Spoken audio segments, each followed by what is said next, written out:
지난주에 제가 찬양대 연습하는 곳에 들어갔을 때 그런 얘기를 들은 것 같아요. 이상하게 목사님 설교하고 찬양대가 계획한 건 아닌데 이상하게 내용이 항상 맞는 것 같다고. 본인들의 착각일 수도 있죠.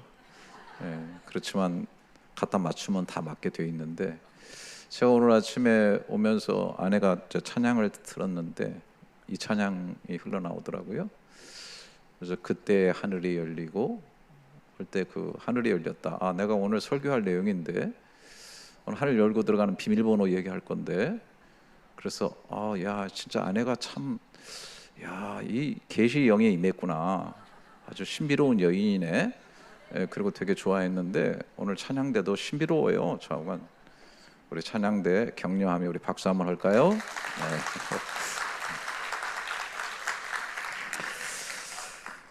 중요한 질문 하나 하면서 좀 시작해 보도록 하겠습니다. 예배라고 다 예배입니까? 설교라고 다 설교일까요? 좀 크게 말하면 기독교인이라고 다 기독교인일까요? 진짜가 있으면 가짜가 있고, 또 원래의 것이 있으면 유사 제품이 있는 것처럼 이 세상에는 참 좋은 것에는 그래 가짜와 유사 상품이 있기 때문에 그런 말들이 있는 것 같아요. 우리가 생명의 구원의 복음 때문에 이 자리에 모여서 예배하고 말씀을 듣고 있어요. 그런데 이 복음에도 두 종류가 있다라고 하는 것입니다. 오늘 우리가 갈라디아서 1장 12절을 암송했는데 11절부터 보게 되면은, 형제들아 내가 너희에게 알게 하노니 내가 전한 복음은 사람의 뜻을 따라 된 것이 아니니라.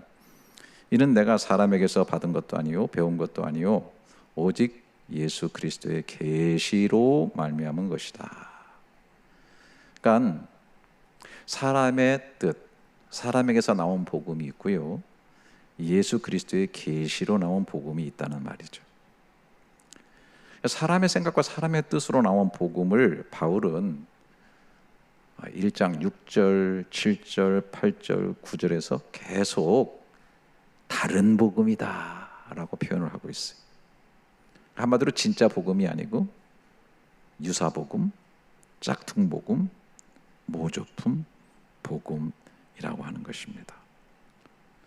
그런데 자신이 전한 복음은 예수 그리스도의 계시로 말미암은 진짜 복음이다.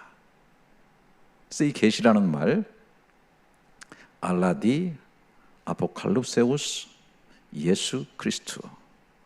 그 아포칼립세우스는 원래 이게 두 단어가 합성된 거예요. 아포는 멀리 떨어졌다는 뜻, 그런 뜻이고, 칼립토라고 하는 것이 원래 원형인데 덮다, 감추다. 그래서 아포칼립시스 명사가 돼가지고 덮개를 벗겨요.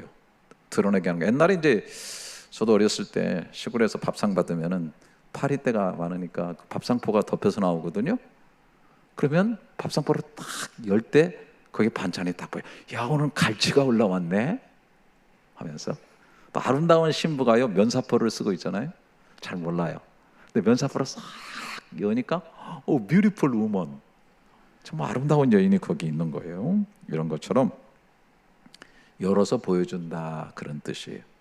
그러니까 예수님께서 열어서 보여줬기 때문에 알게 된 복음, 이게 참 복음이고, 이 참 복음을 또 다른 말로 말하면 순복음이라고 할 수 있을까요?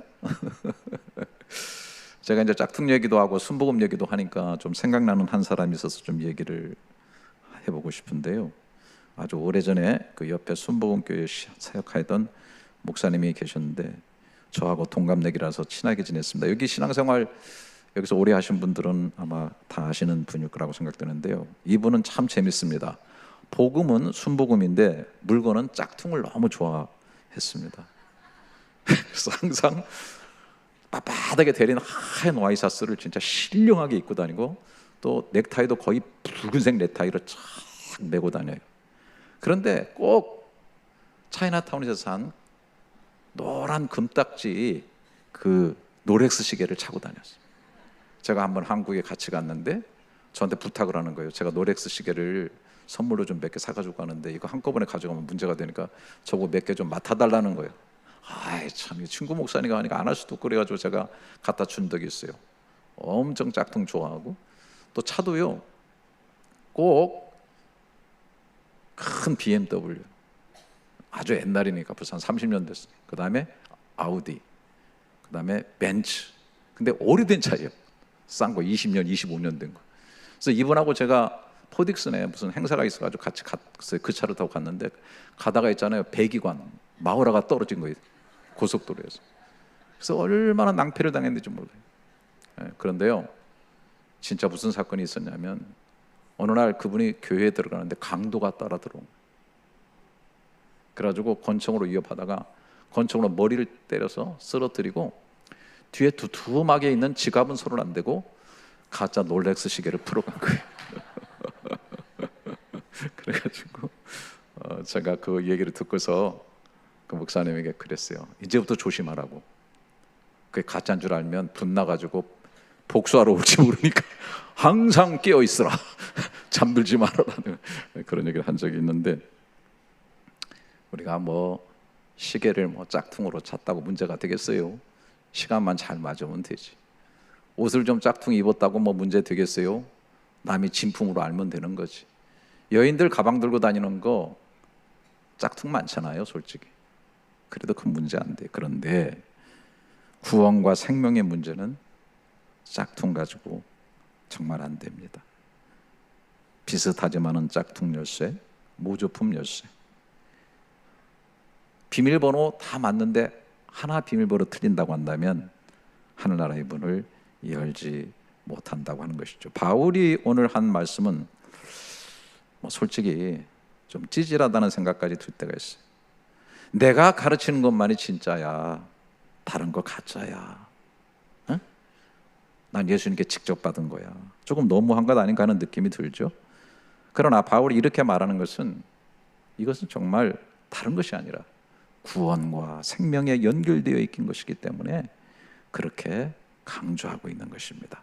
잘못된 복음으로는 구원을 받을 수가 없고 하늘문이 열릴 수가 없는 것이죠.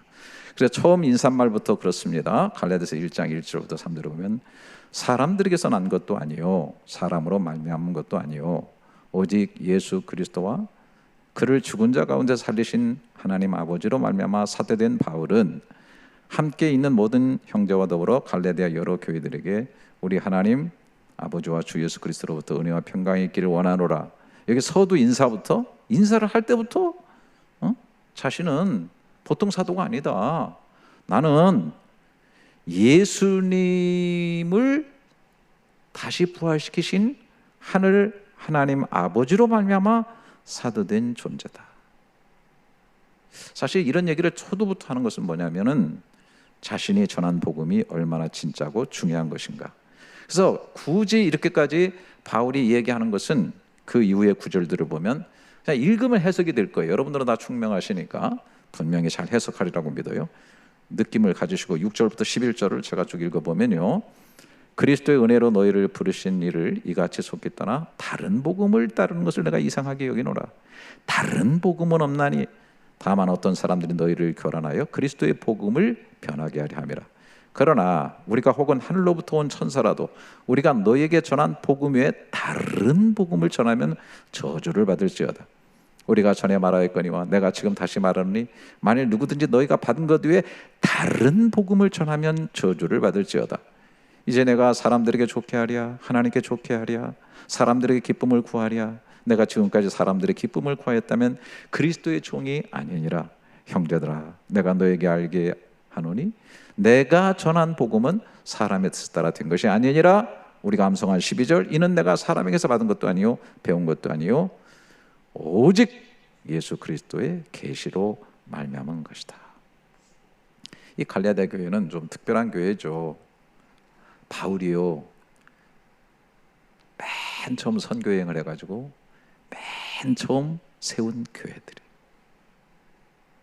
두 번째 선교 여행을 하면서 갈라디아 교회를 들려갔단 말이에요. 잘 자라고 있나? 신앙생활 잘하네. 그리고 쭉 저 유럽 쪽을 갔다가 이제 고린도에 가서 고린도 교회를 세우고 있는데 이상한 소문이 들리는 거예요. 다른 복음, 변질된 복음이 들어와서 사람들을 유혹하고 흔들리게 하고 있다는 겁니다. 이 갈라디아 지역의 이 교회들은 주로 이방인들이 신자들이었어요. 그런데 이 바울이 떠난 후에 유대교에 있었던 유대 교회에서 온 그리스도인들, 유대적 백그라운드를 가진 그리스도인들이 들어와서 이렇게 주장하는 거예요. 이방인도 할례를 받아야 진정한 하나님 백성이 된다. 모세의 율법을 다 지켜야만 의롭게 된다. 예수 그리스도에 대한 믿음만으로 부족하다. 믿음의 율법을 더해야 된다라고 그렇게 얘기하고 있는 것입니다. 그도 그럴 것이 유대인들은 수천 년 동안 정말 안식일 지키는 거, 할례 받는 거, 절기 지키는 거, 율법에 목숨을 건 사람들이. 근데 그러던 그들이 예수 그리스도를 알게 되고 예수 그리스도를 영접하긴 했지만은 그거 가지고 다 구원이 이루어진다고 하니 뭔가 허전한 것이죠. 그것만 가지고 된다고 하는 것은 뭔가 효력이 없는 것처럼 보여지는 것이죠. 그래서 이들이 주장하기 시작해요. 예수 믿어야 구원받지만 그래도 할례를 받아야 완성이 된다. 이것저것 do this, do that 해야 구원이 온전해지는 것이다라고 가르치면서 교회가 혼란에 빠진 거예요. 사실 바울이 2차 선교행 떠나기 위해서 수리아 안디옥 교회, 그 모 교회를 떠나기 직전에도 벌써 수리아 안디옥 교회에 이 문제가 들어와 가지고 예루살렘 총회에서 모든 교회 지도자들이 모여서 이 문제를 논의했고 그들은 결론에 이르렀어요. 오직 예수님 믿음으로 말미암아 구원을 얻는 것이다. 이방인 중에서 예수 믿어서 들어온 사람들에게 무거운 짐 얹지 말자. 진짜 구원은 예수 그리스도의 믿음으로 구원 얻는 것이다고 예루살렘 총회에서 이미 다 결의를 했음에도 불구하고 계속해서 이런 거짓 선생들이 교회에 파고들어서 교회를 혼란스럽게 하고 있기 때문에 바울이 강변하고 있는 거예요. 사람의 생각, 사람의 전통 그런 것으로 복음이 되어진 것이 아니라 우리가 전하는 이 복음은 예수 그리스도의 계시에 의해서 되어진 것이라는 거예요. 자, 그러면 잠시 여기서 좀 더 머물겠어요. 계시라는 말이 뭐냐? 계시. 물건을 아침에 처음에 팔았다. 야, 계시했네? 그 계시냐? 혹은 계시받았어. 계시받았어. 이게 뭐예요? 미래를 아는 거, 예언적인 거. 그런 식으로 계시를 우리가 잘못 생각하고 있는데 사실 사전적 정의도 그렇게 되어 있지 않아요. 사전적 정의에도 계시라고 하는 것은 일반적인 사람이 스스로 알 수 없는 신적 진리나 숨겨진 비밀을 신이 주도적으로 열어보게 하시는 행위를 말하는 거예요. 그래서 영어에도 revelation이라고 그러죠. 그 헬라어는 아포칼립시스, 영어에는 revelation. 근데 revelation도 리에다가 이 veil이랑 veil에 가렸다고 그래요. veil을 제거했다는 뜻이에요. 그래서 가려져 있는 것을 제거해 보여줬다. 그래서 우리가 성경적 의미로 보게 된다면은 인간의 이성이나 경험으로 절대 알 수 없는 하나님의 뜻, 계획, 진리를 하나님께서 말씀, 사건, 예수 그리스도를 통해서 열어 보여주신 것, 이것을 계시라고 하는 것이죠. 그래서 한마디로 하나님 어떤 분인지, 하나님 어떤 일을 하셨는지, 또 우리가 어떻게 구원받는지를 우리 이상으로는 정확하게 알 수 없다는 거예요. 하나님이 알려주시면 알 수 있다. 그래서 고린도서 1장 21절에도 하나님의 지혜에 있어서는 이 세상에 자기 지혜로 하나님을 알지 못함으로 하나님께서 전도에 미련한 것으로 믿는 자들을 구원하시기를 기뻐하셨다. 그러니까 사람의 지식 지혜로 알려고 하지만 하나님을 제대로 알 수 없다. 그러니까 맹인이 코끼리를 더듬으면서 코끼리가 이것이라고 말하는 그것이 다 추측일 뿐이고 정확하지 않다라고 하는 것입니다. 그렇기 때문에 사람들이 신은 어떤 존재지? 어떻게 해야 구원을 받을 수 있지? 구원이란 뭐지? 어떻게 구원받은 자의 삶을 살아야지? 이런 것에 대해서 끊임없이 구도하고 생각하고 수도하고 노력하고 하다 보니까 생겨난 것들이 다양한 종교들이라고 하는 것입니다. 그러나 크게 분류해 보면 하나님의 계시에 의한 것이 아니고 사람의 깊은 사고, 생각, 본성 이런 것들로 만들어낸 것. 이것들은 유사 종교는 될 수 있지만 절대 참 복음은 되기 어렵다. 가장 정확한 것은 하나님의 자신을 스스로 보여주시고 스스로 구원의 길을 알려주셔야만 되는 거예요. 자, 뭐 그냥 쉽게 생각합시다. 구원은 누가 주시는 거예요? 하나님이 주시는 거죠. 하나님이 가장 잘 알아요. 하나님에 대해서 누가 제일 잘 알아요? 하나님 자신이 제일 잘 아셔요. 너무 쉽죠? 저를 이렇게 보세요. 쉬운데 하나님이 스스로 계시해야 되는 거예요. 스스로 자기를 보여줘야 되는 거예요. 그래서 성경은 이런 패턴의 얘기들을 많이 해요. 여호와께서 가라사대, 하나님이 말씀하실 때 하나님의 아들 예수가 말하기를, 그러니까 직접 그렇게 얘기하고 있어요. 성경이라고 하는 책은 유일하게 이걸 가장 많이 얘기하고 있어요. 스스로 자기 계시를 하는 거예요. 하나님이 가라사대 성경이 얼마나 많이 나와요. 네? 그리고 여러분이 잘 아시는 디모데후서 3장 16절에 모든 성경은 하나님의 감동으로 된 것으로. 이 감동이 어떻게 됐느냐는 것은 여러 가지가 있지만 하나님께서 사람을 고용하시죠. 필요할 때 필요한 장소에서 필요한 시기에 사람들을 성령으로 고용하시는 거예요. 그래서 유기적 organic inspiration, 유기적 영감을 주시는 거예요. 타이프라이팅 어떤 그런 타자기식으로 영감을 주시는 게 아니에요. 받아 적는 게 아니라 그 사람의 생각, 그 사람의 사고, 그 사람의 경험, 그 사람의 어떤 인식 이런 것들을 그대로 사용하셔가지고 성경을 기록하시는데 하나님이 하시고자 하는 일들 또 하나님에 대한 것들을 정확하게 쓸 수 있게끔 만들어 놓으셨다라는 거예요. 여기 굉장히 중요한 거예요. 자, 여기 제 아이패드가 있습니다. 제가 좀 열어서 보고 있습니다. 이거 처음에 들어가려고 하면은 비밀번호 6자리를 눌러야 됩니다. 자, 여러분들 총명하시고 지혜로우시고 수학 많이 하시고 박사도 여기 계시죠? 이거 열고 들어가려면 어떻게 해야 되겠어요? 결코 쉽지 않을 거예요. 아마 이거 붙잡고요 그냥 숫자 눌러보고 막 처음에 000000 하다가 그 다음에 01111 하다가 뭐 0112 어우 조합도 복잡해. 제가 뭐 자료를 보니까 9자리 그 숫자로만 된 예를 들어서 비밀번호를 열고 들어가려고 하면은요 100억 번을 쳐봐야 된다는 거예요. 100억 번. 그것도 1초 사이에 두고 100억 번을 치면 31년이나 32년이 걸린대요. 너무너무 어려운 거죠. 그런데 제가 정해놨기 때문에 제가 여러분에게 알려주면 알고 나면 너무나 쉬운 거죠. 알려줄 수는 없습니다 지금. 예를 들자면 1, 2, 3, 4, 5, 6으로 내가 만들었다면 그거 치면 쉽게 들어가는 거예요. 알려지기 전까지는 엄청나게 어려운 거예요. 비밀입니다. 정말 들어가기 어려운 거죠. 그러나 알면은 너무너무 쉬운 겁니다. 그래서 골로새서 1장 26절부터 27절에 이 비밀은 만세와 만대로부터 감춰진 것인데 이제는 그의 성도들에게. 왜 이게 감춰지느냐? 그러니까 하나님 감추고 싶어서 감춘 게 아니고요. 인간의 이 지성이라든지 인간의 이 존재가 여러분 어두워졌어요. 지성의 더듬이, 영적인 더듬이 다 어두워진 거예요. 그래서 제대로 알지 못하는 거예요. 그래서 만세부터 만대부터 감춰질 것인데 성도들이 나타났다. 하나님이 그들로 하여금 이 비밀의 영광이 이방인 가운데 얼마나 풍성한지 알게 하려니라. 이 비밀은 너희 안에 계신 그리스도니 곧 영광의 소망이다 라고 얘기하고 있는 거예요.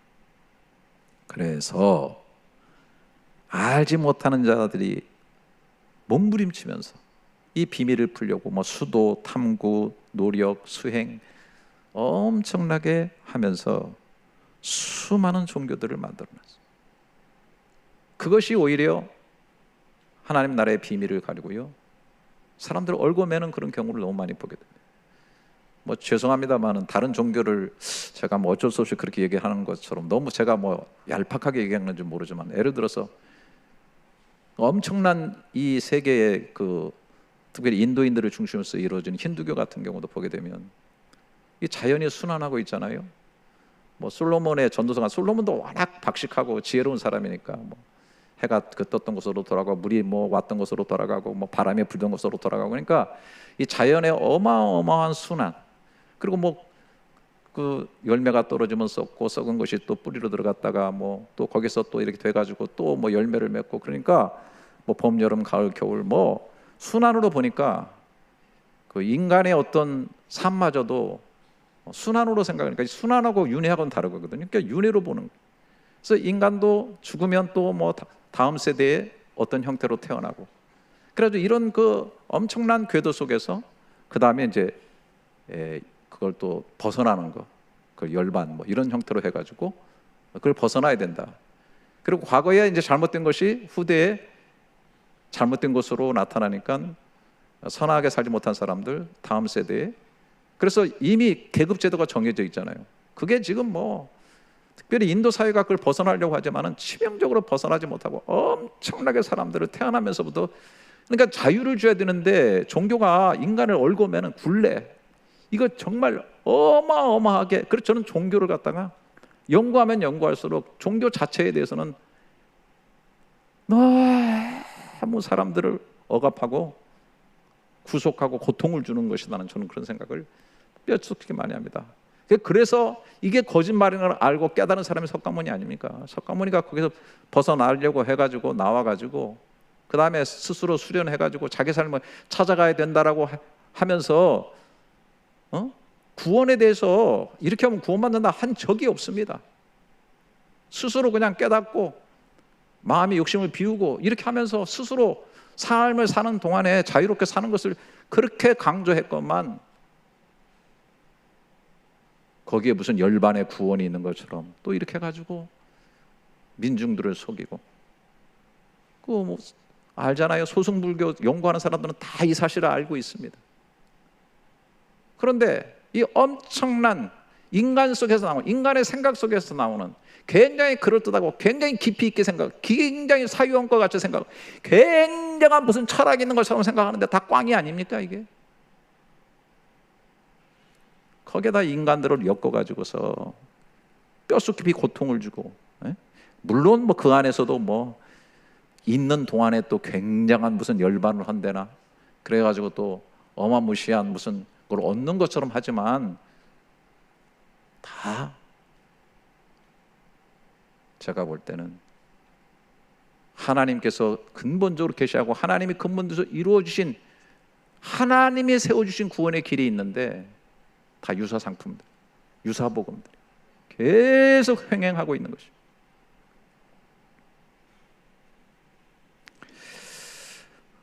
자, 여기서도 또 한 가지 보십시오. 자, 갈라디아서 1장 12절 다시, 이는 내가 사람에게서 받은 것도 아니요 배운 것도 아니요 오직 예수 그리스도. 자, 저를 보세요.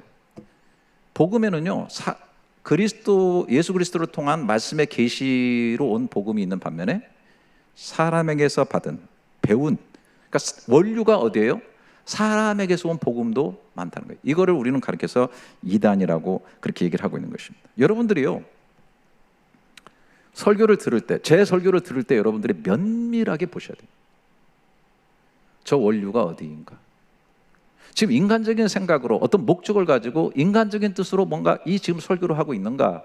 아니면 저것이 성경에서 나온 하나님이 원하고자 하시고 하나님이 말씀하고자 하는 성경의 본류에서 나오고 있는가를 여러분들이 깊이 항상, 요즘은 뭐 유튜브나 어디 가면 막 설교, 성경 범람하고 있습니다. 전 좋습니다. 너무 풍성하게 들을 수 있기 때문에. 그러나 이거 하나만큼은 여러분들이 깊이 생각해야 됩니다. 그 원류가 어디서부터 흐르고 있는가? 이게 처음에는 성경을 이용합니다. 쭉 가는데 결국은 뭐냐면 자기의 어떤 생각에서 딱 나온 것을 가지고 성경을 짜집게 하기 때문에 그 원류가 누구에게 들어가면 사람에게 돌아가는 거예요. 그래서 그 사람이 교주가 되는 거예요. 반드시 이단은 특징을 가지고 있어요. 교주를 신격화하는 거예요.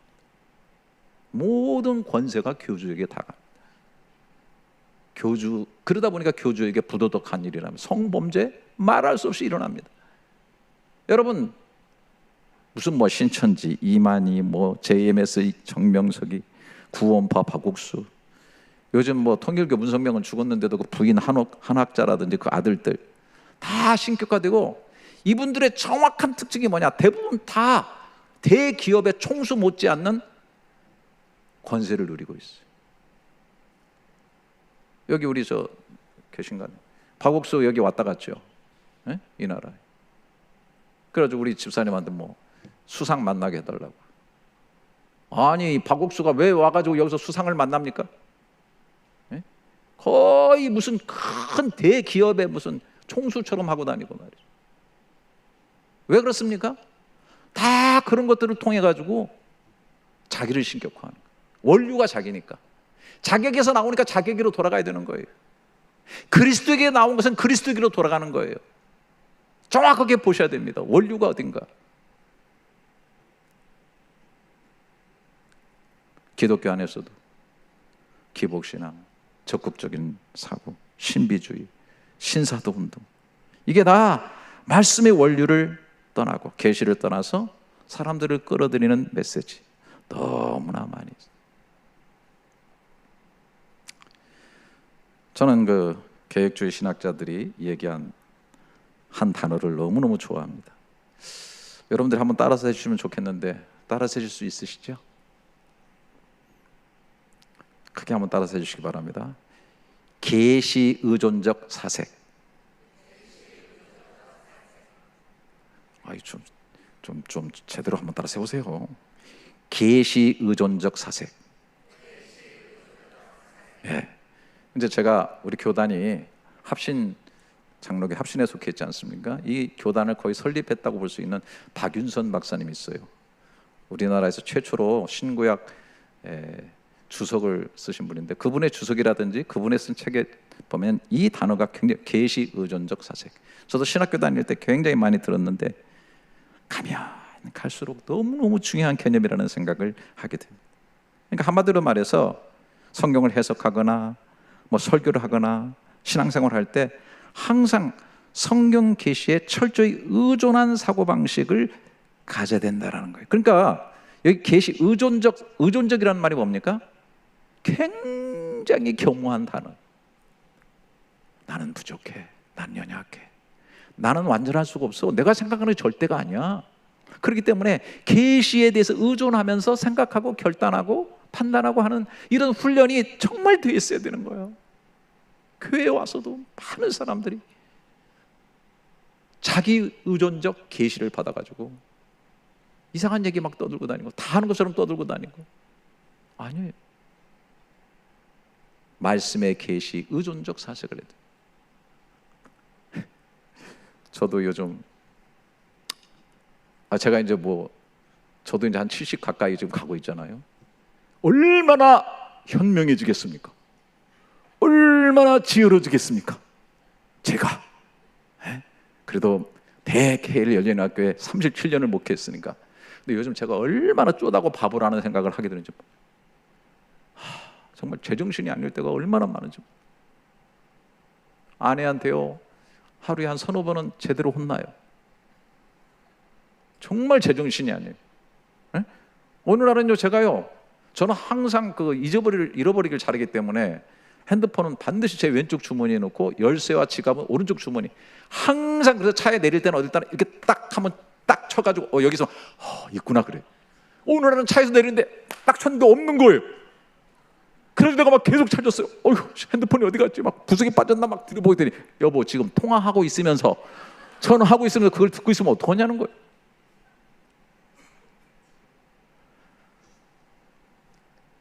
우리가 많이 안다 한들 얼마나 알겠고요.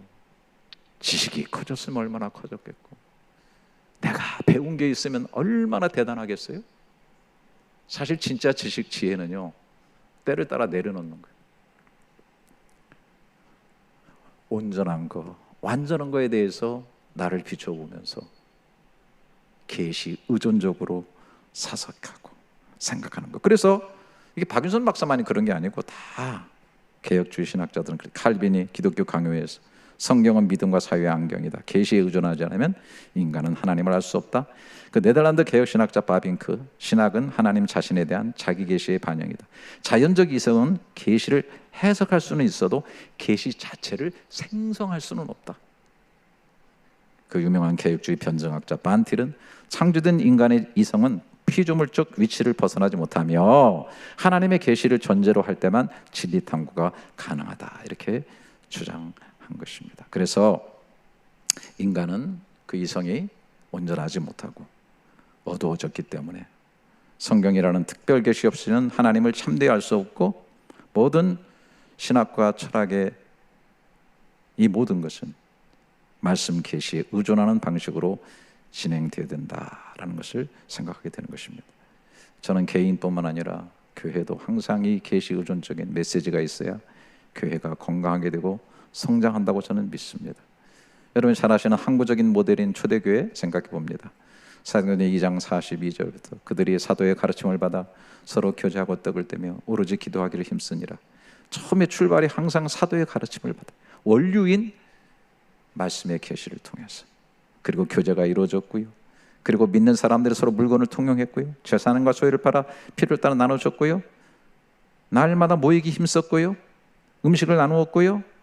그렇기 때문에 47절에 하나님을 찬미하며 또 온 백성에게 칭송을 받으니 주께서 구원받는 사람을 날마다 더하게 하시니. 건강한 교회는, 다른 교회는 어떻게 부흥되나요? 항상 사도의 가르침, 말씀의 원류, 그리스도의 계시가 흘러넘쳐야 돼요. 사람들의 가슴을 적셔야 됩니다. 그들의 삶이 변합니다. 이기주의의 벽을 넘어섭니다. 나누는 삶으로 나갑니다. 끌어안습니다. 사랑합니다.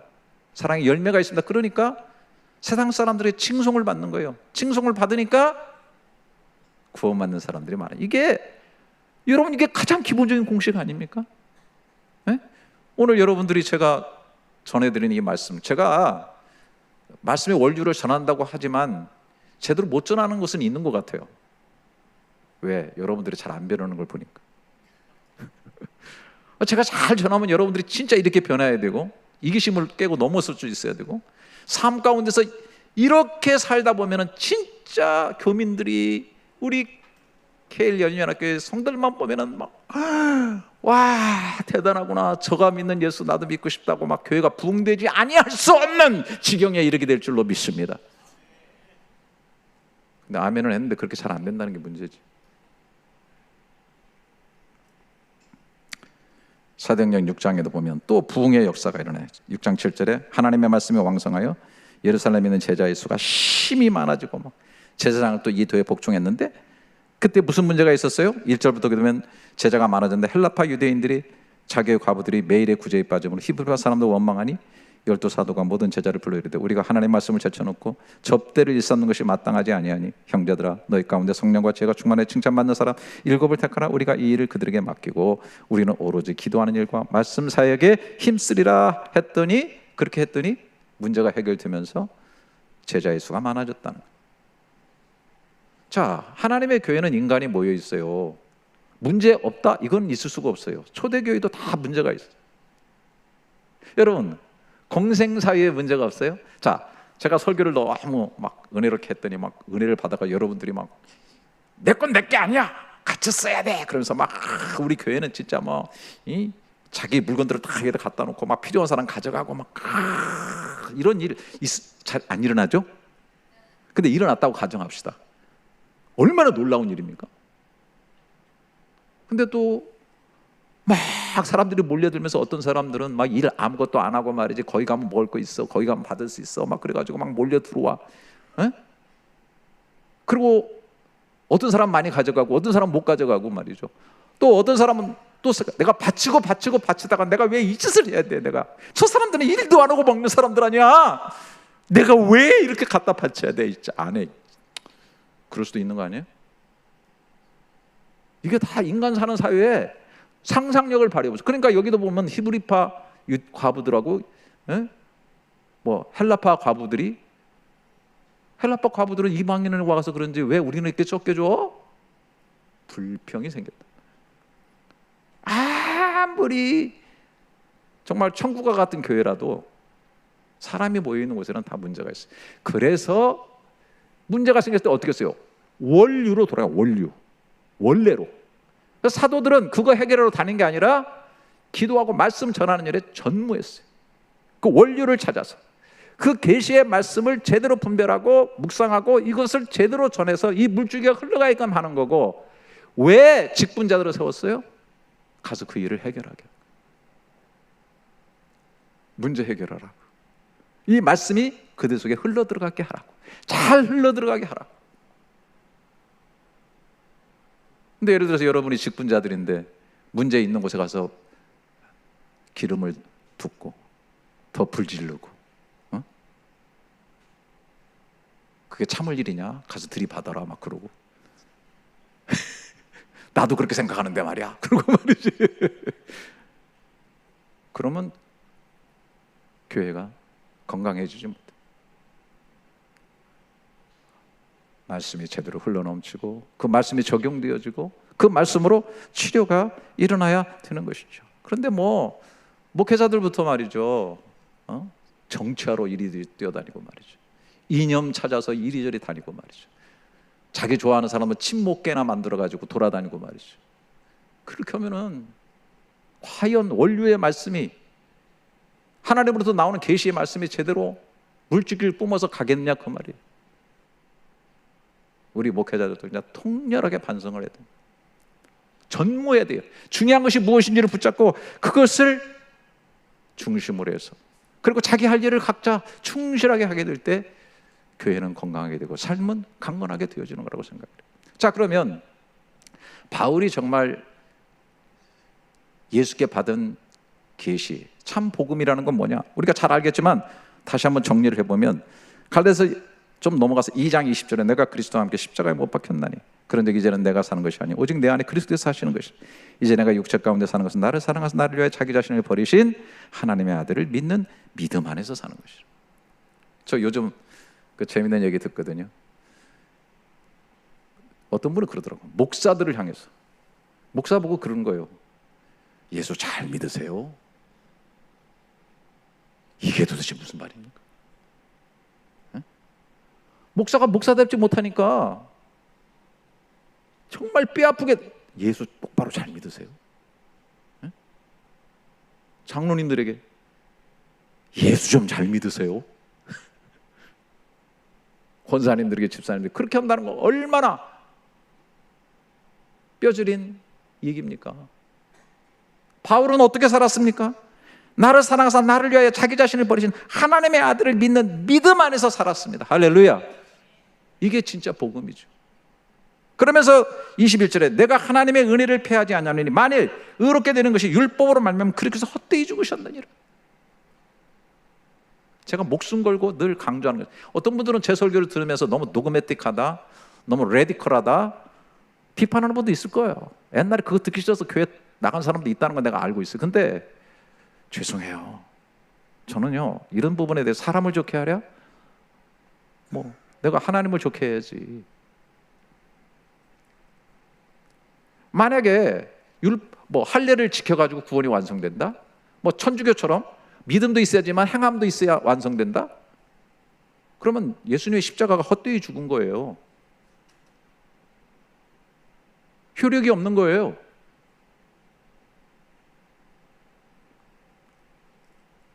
하나님이신 하나님의 아들이 인간이 되어서 자기 목숨까지 걸고 피를 흘리고 살을 찢어서 이루어놓은 구원이면 이거는 완전한 구원이죠. 할렐루야. 근데 이걸 막 물타기 하고 뺀다든지 희미하게 한다든지 뭐 이것저것 더 해야 된다든지 그럼 완전한 복음이 될 수 없는 거죠. 죄송하지만 바울은 이것 때문에 분노하고 있는 거예요. 이것 때문에 가슴 아파. 자, 더 나가서 봅시다. 갈라디아서 5장으로 더 넘어가면은 그가 이렇게 1절 2절에 그리스도께서 우리를 자유롭게 하시려고 자유를 주셨으니 그러므로 굳건하게 서서 다시는 종의 멍에를 매지 말라. 보라, 나 바울은 너에게 말하노니 너희가 만일 할례를 받으면 그리스도께서 너희에게 아무 유익이 없으리라. 할례 받아야 구원이 완성된다. 그러면 그리스도께서 죽으신 것이 아무 유익이 없어. 아니 성경을 좀 읽어보세요. 성경을 좀 진짜 읽어보시라고. 얼마나 바울이 격렬하게 이런 얘기를 하고 있는가. 그 다음에 11절 12절에 형제들아, 내가 지금까지 할례를 전하였다는 어찌하여 지금까지 박해를 받았으리요. 그랬으면 십자가의 걸림돌이 제거되었어요. 유대인들한테 내가 할례를 받으면 구원이 완성돼 라고 했으면, 내가 이렇게까지 유대인들한테 짱돌 맞고, 내가 이렇게 고난받고, 내가 이렇게 비참하고, 내 동족 유대인들에게 내가 이렇게 왕따 당하지 않을 거야. 그러면서 뭐라고 말하는 줄 알았어요? 이 12절에 너희를 어지럽게 하는 자들은 스스로 베어버리기를 원하노라. 굉장히 웃어야 되는데 한 명도 안 웃는 거 보니까 이 말의 뜻을 아무도 몰라. 아주 이거는 말이죠, 굉장히 풍요적인 비법으로 얘기한 거예요. 야, 할례 받는 거 미안해요, 성기 끝에 그 표피를 잘라내는 건데, 너희가 할례가 정말 그렇게 중요하면 잘라버려라. 할례보다는 거세해버려라. 이게 거세. 이게 그런 뜻이에요. 야, 그것 때문에 구원이 완성된다면 그냥 아예 그냥 잘라버려. 재밌는데 안 웃으시니까 나 진짜 썰렁하네. 바울이요, 정말 끝이 믿을 사람이다. 이렇게까지 강조하고, 다른 건 양보한다. 비본질적인 것은 양보해요. 자유함이 있어요. 그렇지만 본질적인 거, 왜? 여기에 생명이 있고 여기라야 진짜 자유가 있다는 거예요. 여러분, 제 아이패드 들어오시려면 비밀번호 알아야 된다고 그랬죠. 여기 들어오면 자료가 굉장히 좋은 게 많거든요. 제 설교 다 들어있어요. 들어오면 얼마나 설교 안에 자유로워요. 잘 보죠. 비밀번호 모르면 못 들어오는 거예요. 엄청나게 부자유한 거예요. 진리를 아는 자 자유함이 있어요. 죽음에 대해서 자유합니다. 죄에 대해서 자유합니다. 모든 세상의 원리에 대해서 자유합니다. 진짜 자유인인 것입니다. 진짜 권세가 있어요. 진리를 알지니 진리가 너희를 자유케 하리라. 진짜 자유가 있는 거예요. 그런데 참 바울이요, 13절 끝심이 있어요. 형제들아, 너희가 자유를 위하여 부르심을 입었으나 그러나 그 자유로 육체의 기회를 삼지 말고 오직 사랑으로 서로 종노릇하라. 할렐루야. 자유가 방종이냐? 진짜 여러분 잘 들으세요. 진짜 자유를 가진 사람은 남이 종 되어줄 수 있는 자유를 가진 사람이에요. 할아버지가 굉장히 자유로운 사람이에요. 손주가 수염 땡기고 뺨 때리고 막 그래도 헤이 이러면 헤이, 손주가 뺨 때렸다고 막 붙잡고 멱살 잡고 막 싸우고 그런 할아버지 보셨어요? 얼마나 너그러운 자유가 있는. 진짜 자유는 남의 종이 되어줄 수 있는 데까지 나갈 수 있는 게 진짜 자유인 거예요. 진짜 힘은 뭔지 아세요? 내가 무엇이 되는 것이 큰 힘이지만 되었는데도 내가 겸손하고 그것을 내 자유로 쓰지 않는 게 진짜 권세예요. 예수님께서 십자가에서 죽으실 수 있는 게 가장 위대한 힘이에요. 왜? 천사들을 풀어서 로마인들을 다 쓸어버릴 수 있는 권세가 있어요. 힘이 있지만 영혼들을 사랑하고 구원하기 위해서 그 힘을 사용하지 않는 힘은 굉장히 큰 힘이에요. 우리가 구원파가 왜 문제예요? 구원만 받으면 다 된다. 그 뭐야, 저 다락방 누구지 이름이? 제가 그분이 이단이라고 규명이 안 될 때 테이프를 이만큼 누가 나한테 보내. 나한테 테이프 잘 보내는 사람들이 있어요. 누군지 몰라. 그래도 차 옛날에 그 테이프가 있어서 꽂아가지고 들었더니 처음에 막 전도를 강조하니까 좋더라고. 근데 한참 듣다가 내가 테이프를 빼가지고 밖으로 던져버렸더니 아내가 아니 안 들으면 말지 왜 테이프를 집어 던지냐 나보고. 이거 이단이다 말이지. 아니나 다를까 얼마 했더니 이단이 됐더라고. 그 사람 그렇게 복음이 제일 중요하고 구원만 강조하다 보니까 성적인 범죄를 하고 가서 가들 지들끼리 가가지고 막 술 마시고 막 그 짓 다 하면서도 돈 지 마음대로 펑펑 쓰면서도 그게 자유라고 생각해. 다 용서하셨다. 그게 진정한 복음입니까? 진짜 자유, 진짜 권세는요, 사랑의 종로를 해줄 수 있는 데까지 나갈 수 있어야 자유고요. 사랑으로 자기가 무릎 꿇고 겸손해질 수 있을 때까지가 진짜 권세입니다. 할렐루야. 아멘 소리 안 하네. 여기서는 진짜 복음이 완성되는 거예요. 복음을 갖다 조각조각으로 잘못 알고 사람들이 말이죠, 굉장히 오해하고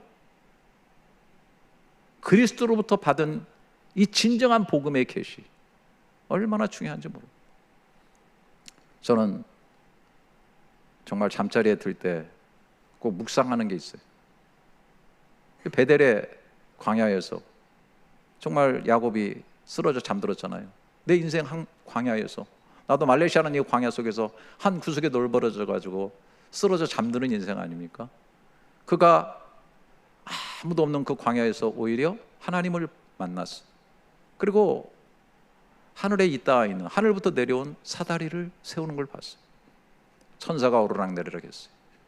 거기서 약속을 받습니다. 저는 그것을 이렇게 바라보면서 예수님께서 어떻게 해석해 주셨어요? 요한복음 1장 51절에 이르실 때 진실로 진실로 너에게 이르니 하늘이 열리고 하나님의 사자들이 인자 위에 오르락내리락 하는 것을 보리라.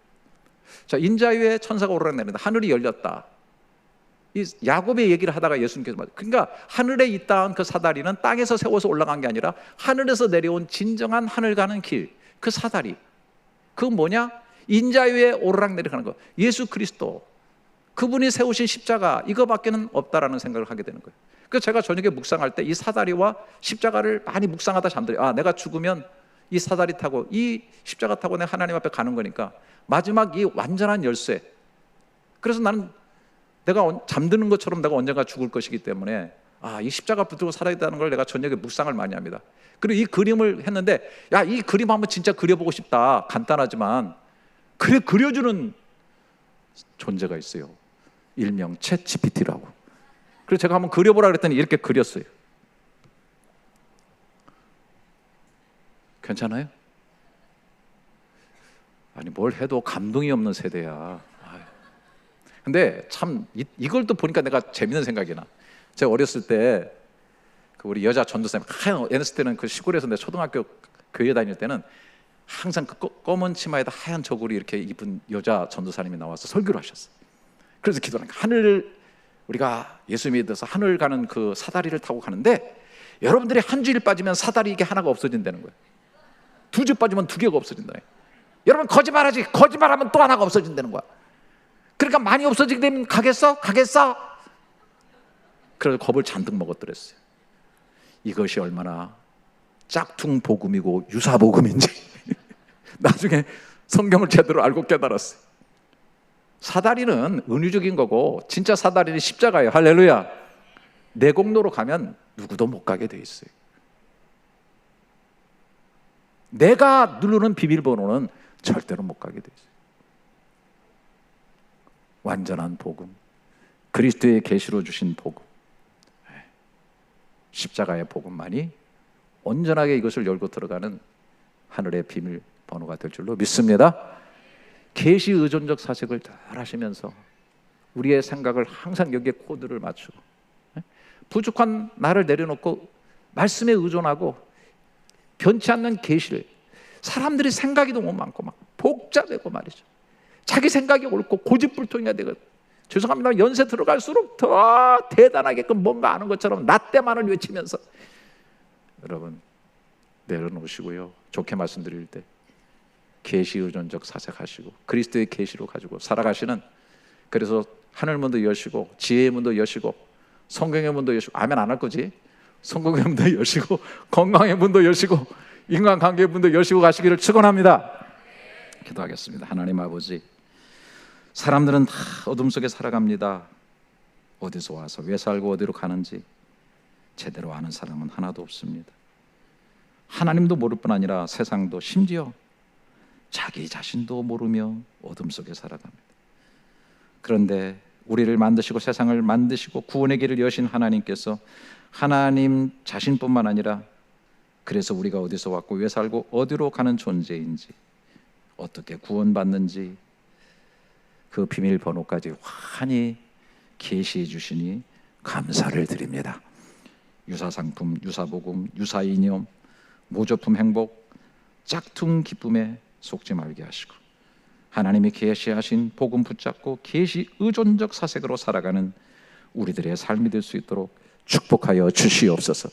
하나님, 비록 이구 땅에 외롭게 서 있는 교회지만 우리 열린연합교회는 언제나 말씀의 계시적 원류가 늘 건강하게 흘러넘치는 교회 되게 해 주시옵소서.